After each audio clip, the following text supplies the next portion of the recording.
Hey, this is Philip, and I am super excited today. Welcome to the PHILLIP Show. Today, we have an amazing guest. They call her the Queen of New Soul. She has also been recognized as one of the most underrated artists, and her name is Conya Doss. And where did you come from? I'm guessing not too close to here. It gives me crazy feelings, unfamiliar. I like to get to know better.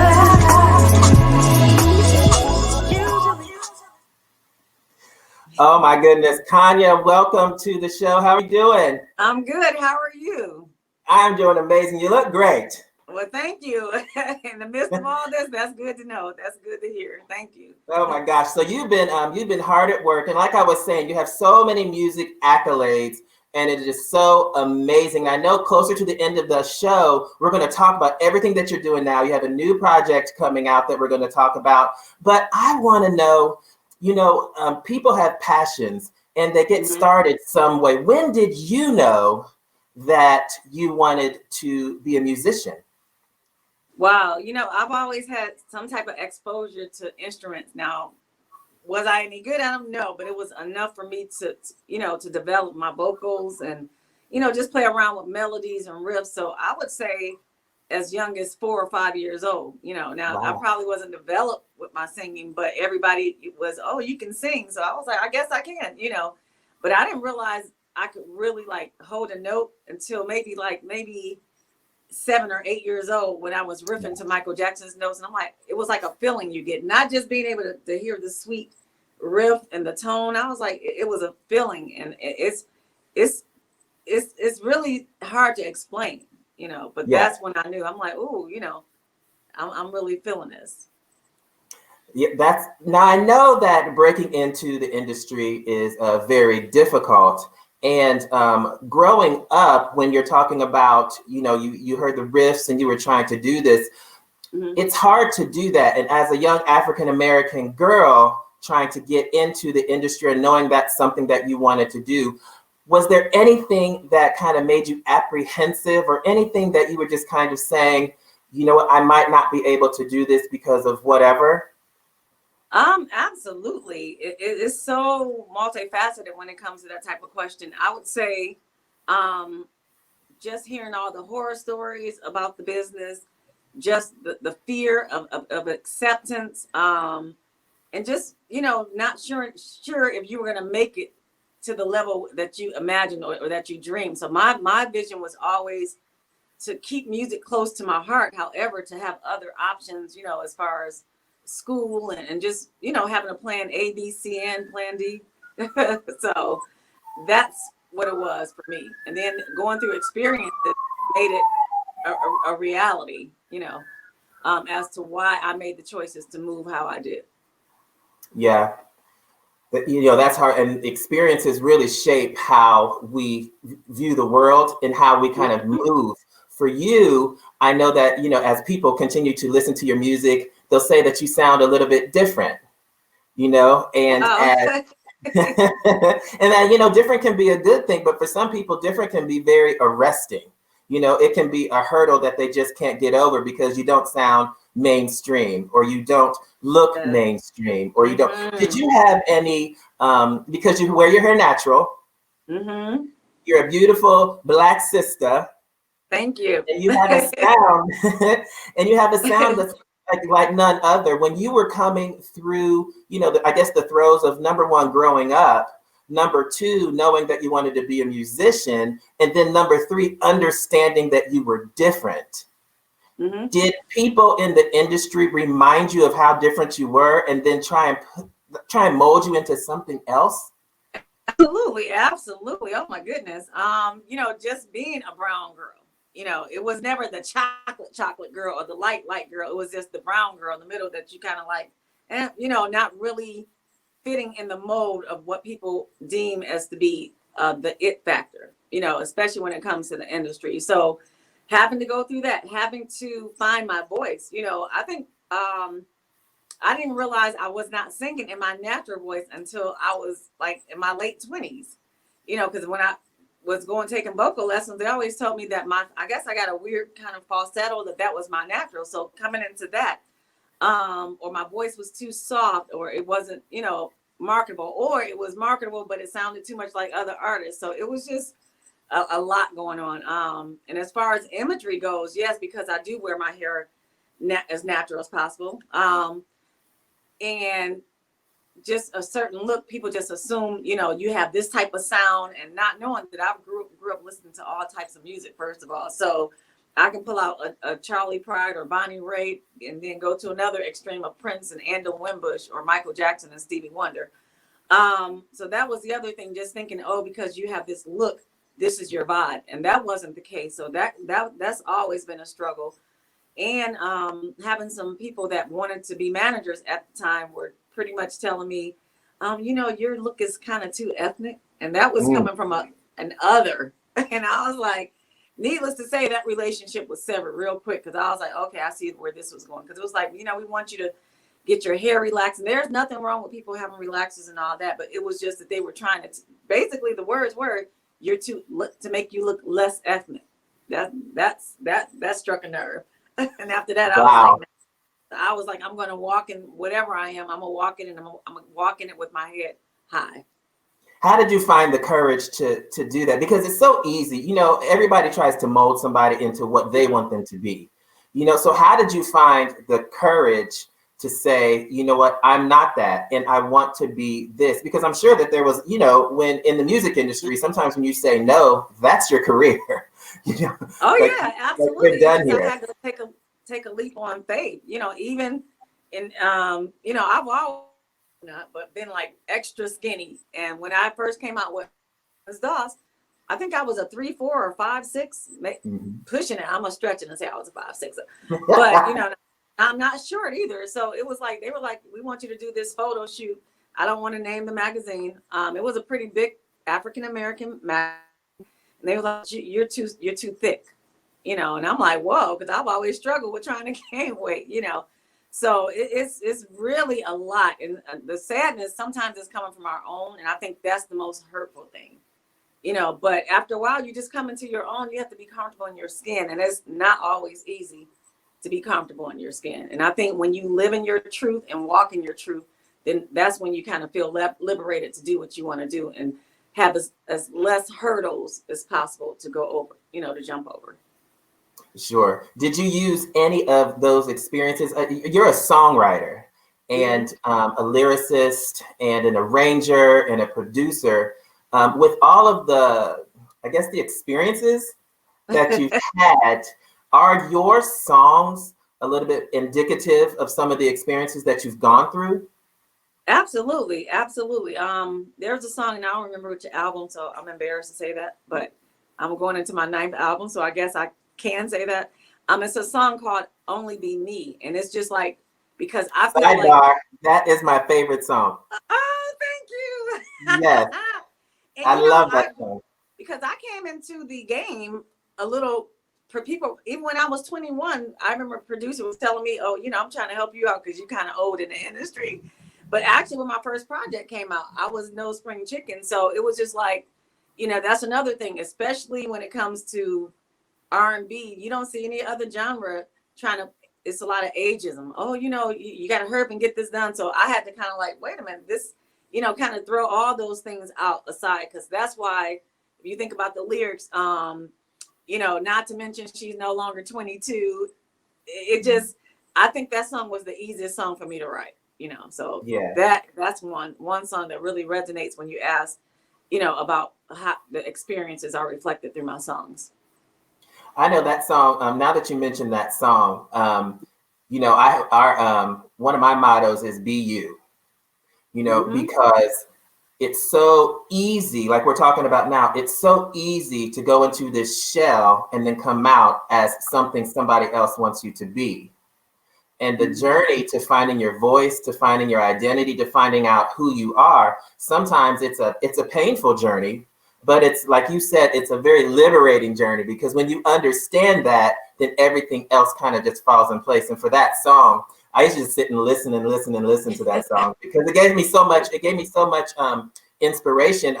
the hook, I can only be me. I got to hold on to what I believe. You know, it's just like, wow, I got to stay faithful to all of my dreams. I can't only be me. I'm like, yes, I just feel like I can fly. Thank you. I think that when you have those, again, when you have those journeys as a songwriter, sometimes, you know, me as a songwriter, I can look back and see where I was when I wrote the song. Can you And do that in case they too? don't know, you're one of the best songwriters there are. God, They don't know, they better go ask somebody. Thank Yes, you. no, you. but you know, like when you write a song, sometimes you don't know that you're writing it about personal circumstance. Yeah, And it's subconscious. It is. yeah. And then when you look back, you can, oh, I was here when I wrote that one. I was going through this when I wrote that one. And I can, and I love the lyrics, your lyrics when you write them, because, and the vocal arrangement, because I remember where I was when I heard that, or when I heard the songs that you wrote and how they impacted me. I can go back to the immediate moment and say, that's where, you know, that's where. Well, Yeah, so that's I awesome. really appreciate that. Yeah, yeah, you know. Because sometimes we do things, I feel like we're vessels. Mm-hmm. I think you're breaking up just a little bit. Can you hear me? Yeah, you're freezing up. You're freezing. All I saw was like an image of you, and it was froze. I'm just like, okay, yeah, I can hear Yeah, you. we both we both were lost in the sauce. So okay, so so you're so you're a songwriter, but that's not all that you are. You're also you're a teacher, aren't you? Yes, I am. Yeah. So how did that come about? How bivocationally, how did you go the route of becoming an educator and still pursue your passion of music and entertainment? Well, I always knew that I wanted to work with kids, you know, because initially my whole ultimate goal, it was like going into either education or dentistry. So I wanted to be Dentistry? Yes, pedodontics. Yeah, I even did research at the undergrad level. I mean, at the graduate level at the Case Western reserved for, it was a summer, you know, before even going into the dental school, which I didn't go, especially when I got that first schedule talking about gross anatomy. I was like, I don't think so. I'm not working with any cadavers. But now it's like hindsight, I'm like, anyways, so that was that. But then I started substitute teaching. And the principals kept calling me back. They were just like, you know, the kids really like you. And the funny thing is, you know, when you sub, you're from school to school. I would stay there all year. They would keep me every year. And then I think about the third or fourth year, the principal's like, look, I can't keep on making excuses to keep you here, because, you know, they wanted teachers, and she would use every excuse under the book, you know, under the sun, shall I say, as to why I had to stay there. So she's like, you got to go get your degree, you know. So then I went to grad school and then got my master's in education and curriculum, and my undergrad was in chemistry, so that's how the whole dentistry, the science thing came in. But it was just so rewarding and I worked with students with special needs, who had special needs academically. Of course, I wanted to work with students who had more functional needs, but I guess the need for that other area was more, you know, necessary at the time. So then I just started working with students, you know, who had deficits and maybe in a couple subjects or across the board, you know, in every subject. So, and to this day, I'm still teaching. So You're at still my teaching? alma mater, yes, I am. And I have, my focus is on math. And so you see, this is my students' work. Really? Yeah. Wow. Yep. Amazing, talented students, you know. So it's really amazing because I'm able to kind of tap into the art side as well as the academic side and kind of, you know, provide a balance. Well, so how do you, when you talk about balance, let's talk about the balance of you with school with teaching and education, and as successful as you are as an artist. You said you're on your ninth album. So how in the world, how are you juggling it all? You know what? It's the higher power. I can't, it's divine intervention. I can't give it credit because even with I'm writing, like, because I'm working on a new project and I've just finished a current project in collaboration with Keys. And I don't know, especially in the midst of all the stuff that's going on now. I just had to pray on it because I had gotten to a slump where I didn't want to do anything. And all of a sudden, it was just energy from other people that was it was transcendent through them that gave me that spark. And I think that's what keeps going. It's like as soon as I'm ready to just like, well, I'm tired, I'm done. It's like I get galvanized. And I know that there's nothing here on this earth. So I have to say that, you know, I'm just used as a vessel. Yeah. So you said that you're working on a new album. You just finished up the one that's out now. Tell us about the collaboration that you just got done doing with Os Keys. You know, he's an amazing musician. He can sing too. I don't know if I'm supposed to say that, but you know, I've been knowing him for quite a while. He's over in London. And so it was really interesting. Like I said, I was in my slump. So, you know, it was, like I said, amazing when he would send tracks. And ultimately, I mean, it was just like, I was like, okay, let me just try to do something with it. And it just flowed. So he kept on sending more tracks and it just flowed. And he, you know, we just decided to come up with the EP, you know, as he's a new artist, you know. So I thought it would be a good idea. So I'm pretty happy with everything because the songs that are on there are kind of outside of what people perceive to be Conya Doss songs or whatever. So I just think it opens up another entity. But I was just trying to figure out because I'm not going to say lackadaisical. I am when it comes to recording. I'll try to get away with stuff. And working with him is like working with you. Nobody's getting any notes or harmonies or anything. You're not getting away with it. So it was, I was like, oh my God. But I was really happy with the end result. But it was 60-19 because actually by me being in Ohio and him being in London, that's the actual miles, the distance. Oh wow! Because I was going to ask you where that came or up. Kilometers. They're km. If I'm not mistaken, it's kilometers. Yeah, I was going to ask you where the name came from.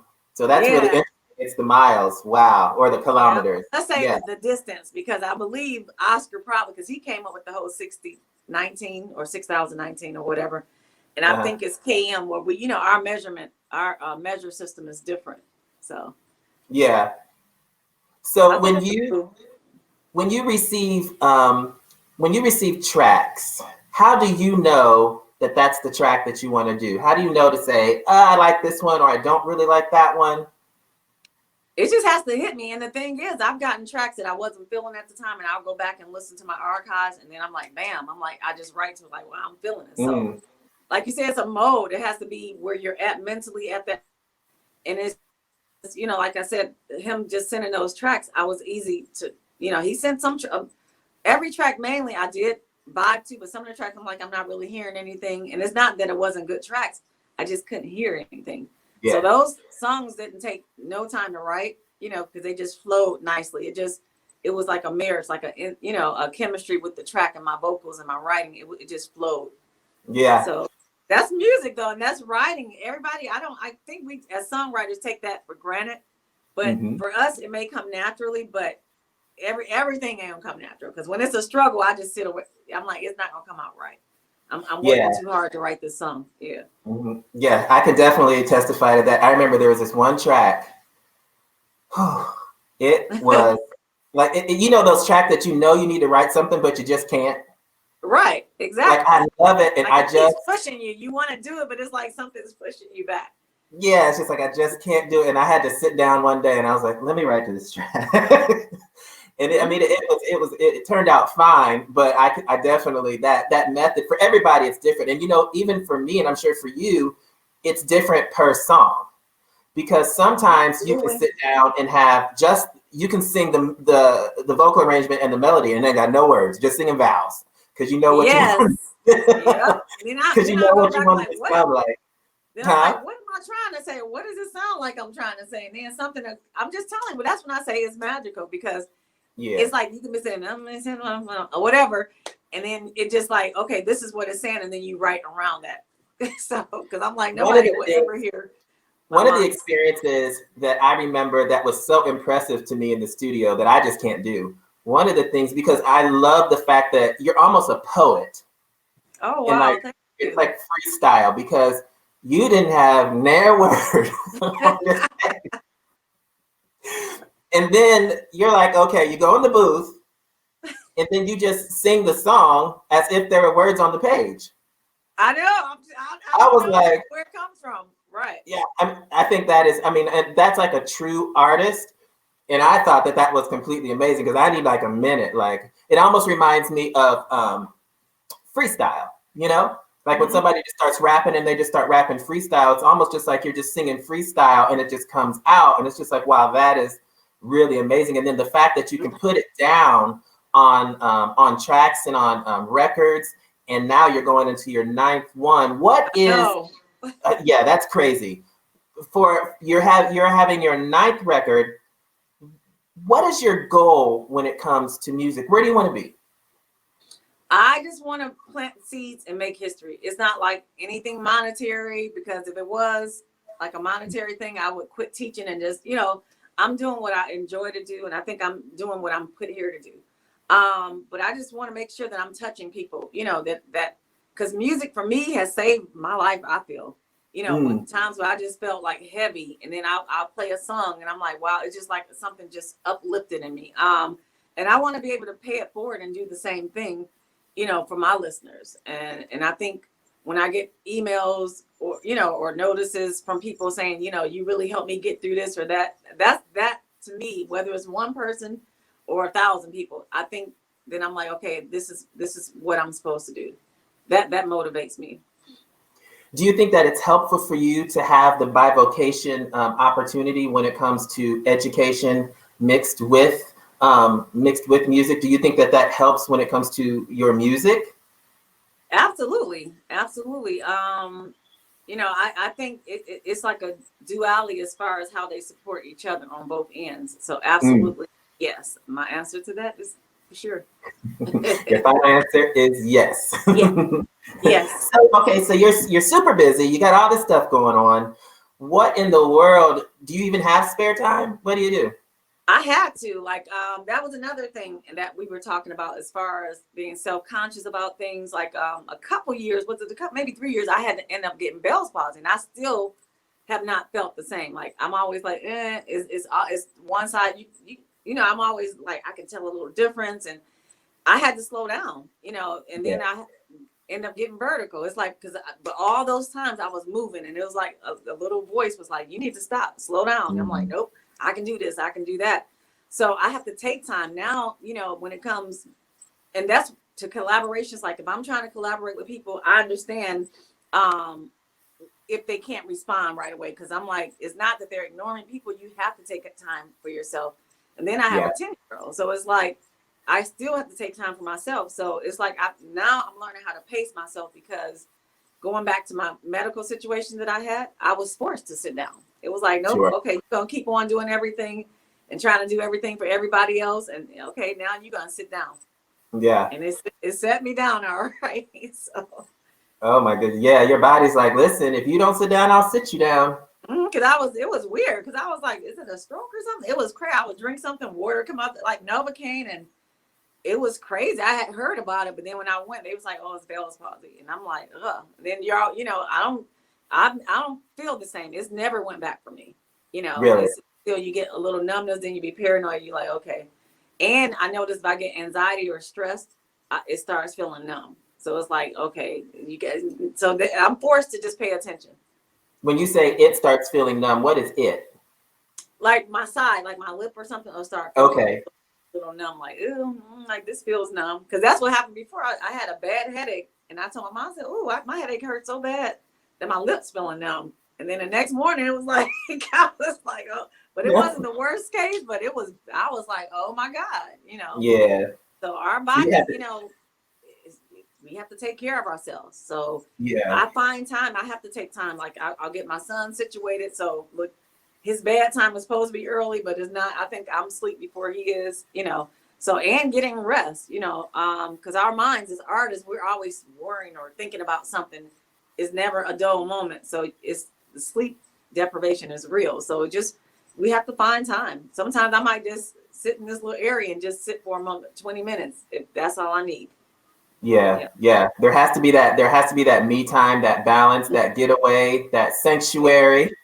Yeah, because I don't have my phone with me now, because before I'm looking at the phone, I mean, I haven't gotten into the habit of waking up, picking up my phone. I'm like, no, this has got to stop, because you get too consumed and you got to have some time for yourself. You don't, not to be snooty, but you have to not make yourself so accessible, you know, Yeah. because you'll lose yourself and you will never get time. 24/7 is just so, just finding ways. It's still a work in progress, but yeah, that's because you have to be still. If not, you're going to be forced to be still.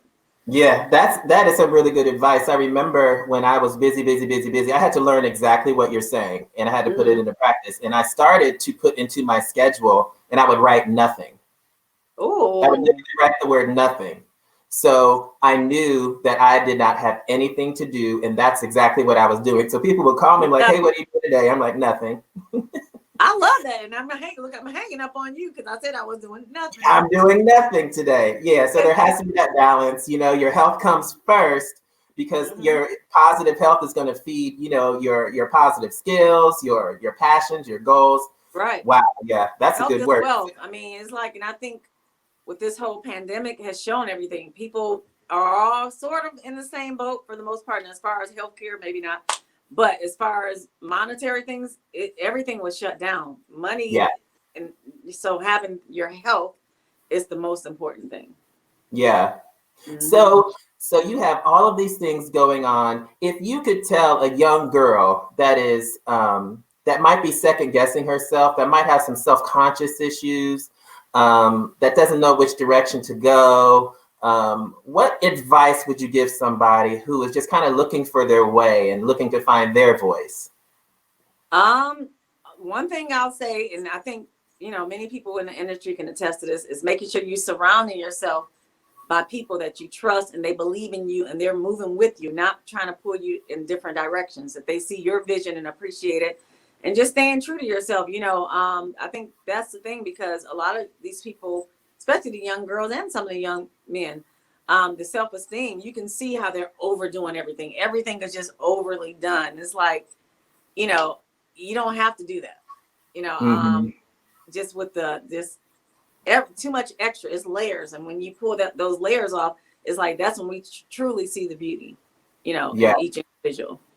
So that's beautiful. I'll just say, stay true to yourself. I'll say that over and over. Stay true to yourself and surround yourself around good people with good energy. Yeah, that's good. So Conya, listen, you are doing all of these things. You have your new project out called 6019, correct? 6019. Right. Tell people where they can find some of your music to just continue to be inspired. Wow, you can go on my website, www.conyadoss.com. Facebook, I'm under Conya Doss, and there's a Conya Doss fan page. Under Twitter, it's Conya D. Instagram is Conya Doss. So that's where you can reach me. I do check frequently. And that's pretty much it. And the songs are all the music is on all the platforms, all the digital platforms. And, you know, any physical copies are available on my website and my CD Baby and Amazon, things like that. So, and then my new project will be coming up too. So we might have to interview again through rose-colored glasses. Through rose-colored glasses. Oh, I would love to. Yes. Come back. We would love it. Well, Conya, thank you so much for joining us. Thank you so much for the inspiration and giving us a glimpse into how we can also overcome if we just find our center and just follow our dreams and our passions. Everybody, this is Conya Doss. Go out and get her music. See about her. She gave you all of the handles where she is. It's Conya Doss at everything. And we're super excited to have her. We can't wait for you to come back and see us again. And Conya, thank you so much for being here. Thank you for having me. It's so good you to see you. You are so welcome. Rude boy. All right, everybody. We will see you later. Have a great day. Remember, be bold, be proud, be you. And remember, you are the best you in the world. All right? We'll see you later. Bye. Don't